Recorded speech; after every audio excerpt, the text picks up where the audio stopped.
महेश महाले आपल्यासोबत जोडले जाणार आहेत नाशिकमधून, त्यांच्याकडे आपण जाऊयात। महेश, काय सांगाल? नाशिकमध्ये आपण बघितलं तर लोकसभेला इथल्या जनतेनं मवियाला पसंती दिली होती, पण आता आहे विधानसभेची निवडणूक, मतदान तर झालेलं आहे। मतमोजणीसाठी कसं चित्र तुम्हाला दिसतंय? काय तयारी या ठिकाणी झाली आहे?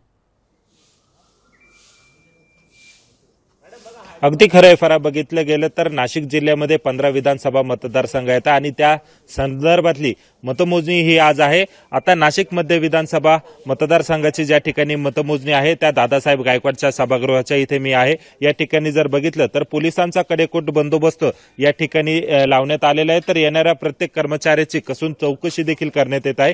या ठिकाणी पेन असेल, स्मार्ट वॉच असेल, या सगळ्या वस्तूंना जी आहे ती बंदी घातलेली आहे। एकूणच जर बघितलं तर 3 लेअर जी सुरक्षा आहे ती या ठिकाणी लावण्यात आलेली आहे। थोड्याच वेळात आता मतमोजणीला सुरुवात होणार आहे।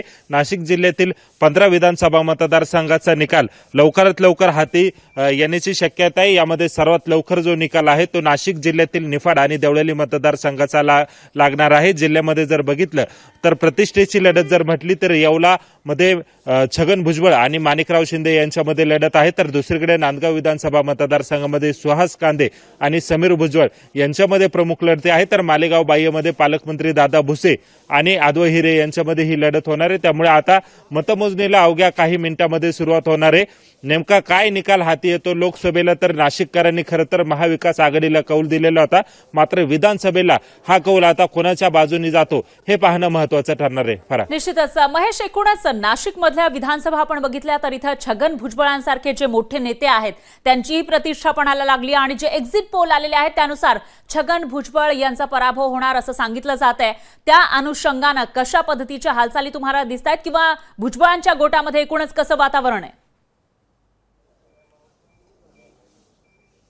अगदी खरं फरा, खरं बघितलं गेलं तर येवल्यामध्ये खरं तर गेल्या 4 टर्म पासून छगन भुजबळ हे मोठ्या मताधिक्याने निवडून येत आहे। मात्र यंदाची जर निवडणूक बघितलं तर विधानसभा निवडणुकीमध्ये मराठा वर्सेस ओबीसी हा वाद जो होता तो मोठ्या प्रमाणात उफाळून आलेला होता। मराठा आरक्षणासाठी मागणी करणारे मनोज जारंगे पाटील यांनी देखील येवला दौऱ्याची भेट केलेली होती, त्यामुळे साहजिक आहे काही गावांमध्ये मराठा समाजामध्ये नाराजी पसरलेली होती।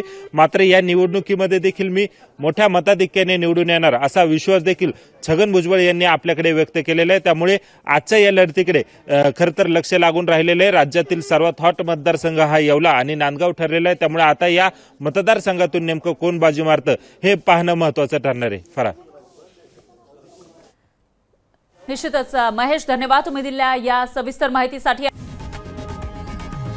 लोकशाही मराठी ऐका, पहा, जागरूक रहा।